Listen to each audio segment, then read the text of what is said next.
You are sitting in your living room on a quiet Tuesday evening. The television is murmuring in the background, and you are feeling a deep, profound sense of peace. You have earned this peace. You worked for 40 years, paid your taxes, put your kids through school, and most importantly, you paid off your mortgage. You hold the clear title to your home. It is your sanctuary, your retirement fund, and your legacy. You believe that you are completely insulated from the financial chaos happening in the world. You believe that high interest rates cannot touch you because you carry no debt. Then the doorbell rings. It is a registered courier. They hand you a thick, terrifyingly formal envelope. You see the logo of a major Canadian bank on the return address. You assume it is a mistake. Why would the bank be sending you legal documents?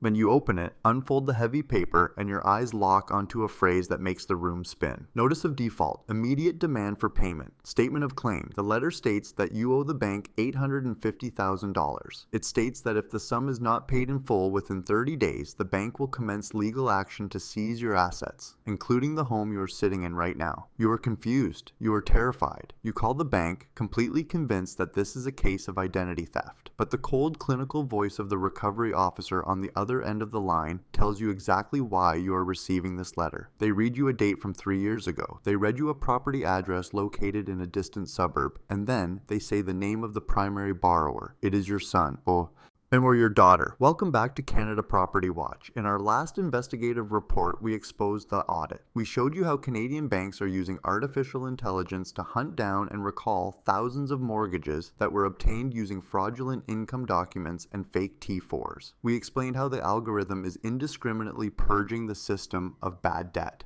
But today, we are going to uncover the most tragic and devastating collateral damage of that purge. When the bank catches a young borrower who lied on their application, they call the loan. But that young borrower usually has no money. They are broke. So, who does the bank go after to recover their $1,000,000 loss? They go after the people who co-signed the loan. They go after the bank of mom and dad. And they are doing it with a level of ruthlessness that is tearing Canadian families apart and wiping out an entire generation of retirement wealth. This is the co-signer trap. It is the hidden liability that mortgage brokers downplayed, real estate agents ignored, and parents completely misunderstood. Today, we are going to explain exactly how banks are using aggressive legal clauses to bypass the defaulting child and directly seize the assets, the pensions, and the paid-off homes of the parents. If you or anyone you know has ever co-signed a mortgage to help a family member get into the market, you need to listen to every single word of this report. Your financial survival depends on it. To understand how we reach this point of mass generational financial ruin, we have to look back at the psychological hysteria of the Canadian housing market between 2020 and 2022. During this period, house prices were escalating by tens of thousands of dollars every single month. The fear of missing out was a national epidemic. Young professionals, even those with good salaries, realized that mathematically they were locked out of the market. The federal stress test required them to qualify at rates they simply could not afford. The dream of homeownership was dying. So, what happened? The financial industry created a narrative. The narrative was that the only way to get into the market was with generational help. The mortgage brokers sat across from these young buyers and said, "You make $70,000 a year. That is not enough for a $1,000,000 townhouse. But what about your parents? They have good credit. They have a paid-off home. Bring them in. We just need them to co-sign."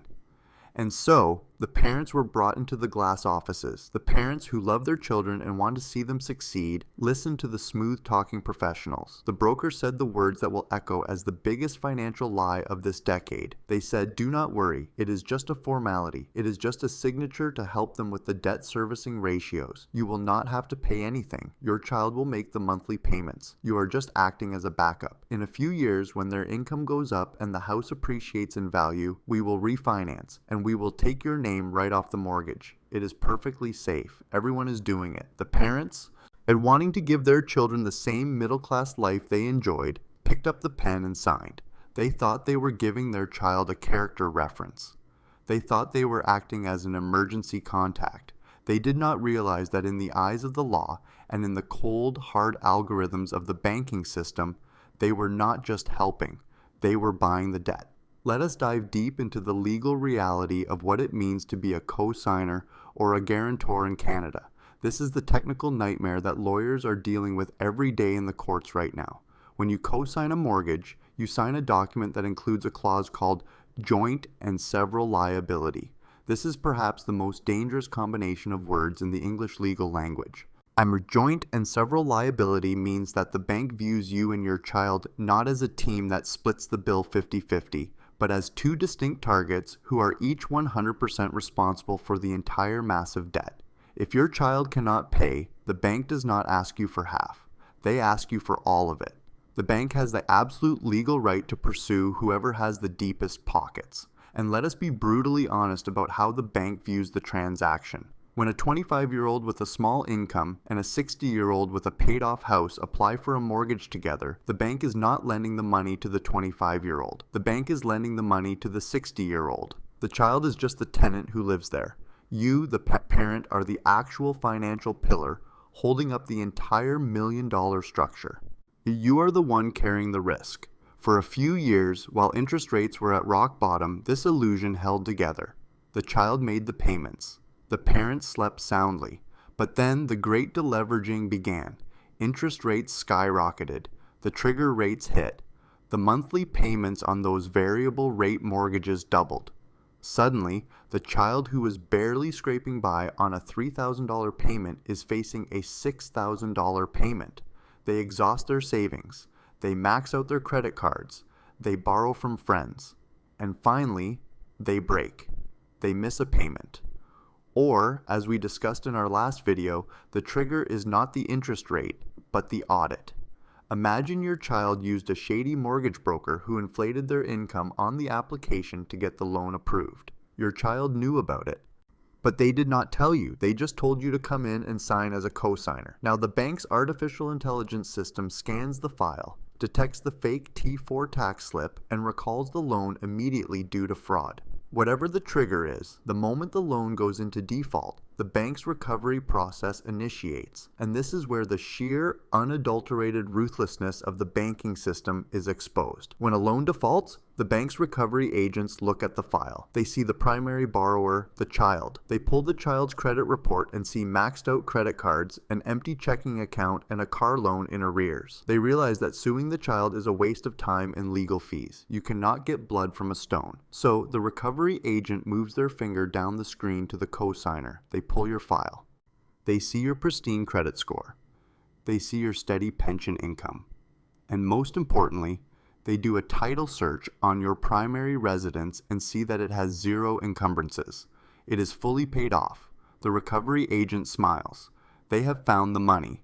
They completely bypass the child and aim the entire legal apparatus of the institution directly at your retirement. The first strike is often something called the right of offset. This is a terrifying banking rule that almost no one knows about until it happens to them. If you co-signed a mortgage with a specific bank, let us say RBC or Scotiabank, and you also happen to do your daily banking with that same institution, you are in immediate catastrophic danger.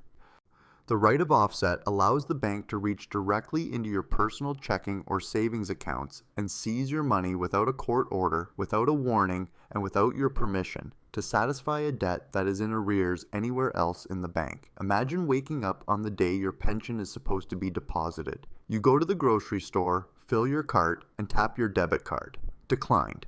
You log into your banking app on your phone. Your checking account, which yesterday had $15,000 of your hard-earned savings, now says zero. There is a single line item in the transaction history. Transfer to mortgage arrears. The bank simply took your cash to pay your child's missed payments. Your money is gone. Your utility bills bounce. Your property tax payment bounces.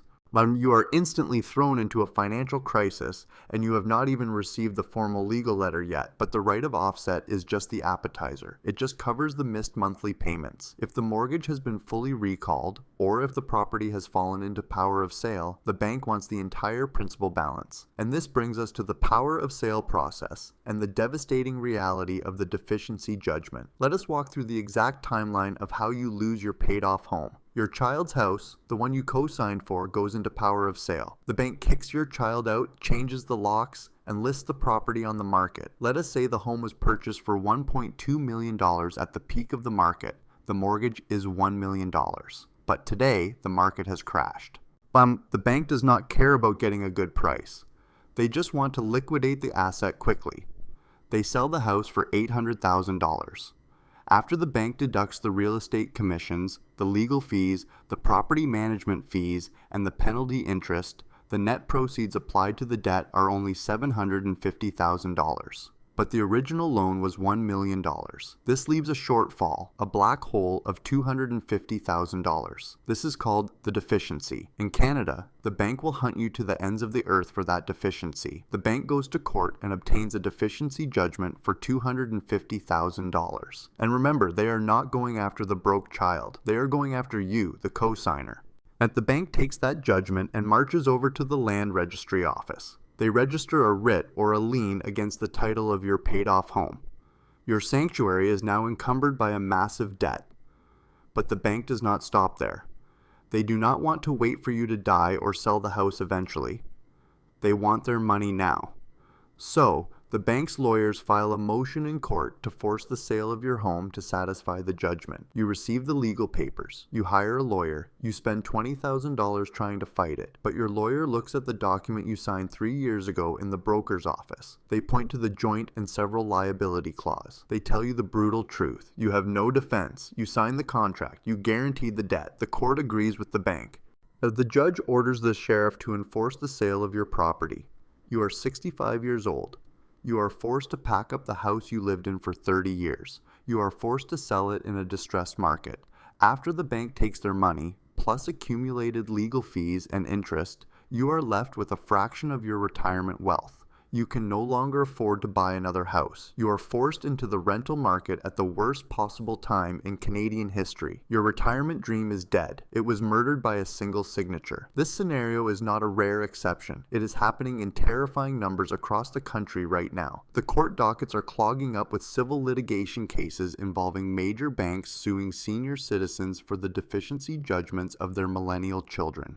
It is a silent epidemic of wealth destruction, and we must also discuss the horrific family dynamics this creates. The cosigner trap does not just destroy bank accounts, it destroys families. Imagine sitting across the Thanksgiving dinner table from the child who cost you your home. The child feels an unbearable level of guilt and shame. They feel like a failure.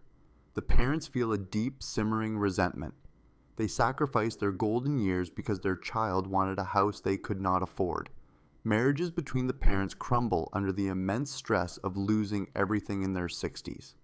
We are seeing a massive spike in divorces among older Canadians directly linked to the financial ruin brought on by co-signing bad debt. The emotional toll is just as catastrophic as the financial one. And let us also look at another technical variation of this trap that is catching thousands of parents off guard. It involves being placed on the actual title of the property, rather than just being a guarantor. When mortgage rules tightened, many lenders refused to accept simple guarantors. They demanded that the parents actually be placed on the property deed as partial owners. The broker said, "It is just for the bank's security. You just own 1% of the house on paper." This is a spectacular disaster waiting to happen, particularly with the Canada Revenue Agency. If you are on the title of your child's house, even for 1%, you are legally a co-owner of a secondary property. So, when your child's house is eventually sold or forced into a power of sale, the CRA looks at the transaction. If the house somehow made a profit, you owe capital gains tax on a house you never lived in and never received a dime from. But worse, if the house is sold at a massive loss, you cannot use that capital loss to offset your regular income, like your pension. You are absorbing the legal liability of ownership without any of the tax protections of a primary residence. Furthermore, if your child gets sued by a contractor, or if someone slips and falls on their icy driveway and sues for personal injury, the lawyers will look at the title. They will see your name. You, the parent, will be named in the million-dollar lawsuit because you are an owner of record. Your liability extends far beyond just the mortgage. It extends to the physical property itself. So, the critical question is, what can you do? And if you are watching this and a cold sweat is breaking out because you remember signing a document for your son or daughter 2 years ago, what are your options? First, you must understand your true exposure. Do not rely on your memory. Call the lender immediately and request a complete copy of the mortgage file. You need to know exactly what you signed. Are you a guarantor? Are you a co-borrower? Are you on the title? What is the current balance of the loan? Are there any arrears? You have a legal right to this information. Second, if the loan is currently in good standing, you need to have a brutally honest conversation with your child. Look at their finances. If they are drowning, using credit cards to pay the mortgage, you must recognize that a default is inevitable. It is mathematically certain. You need to act before the bank does.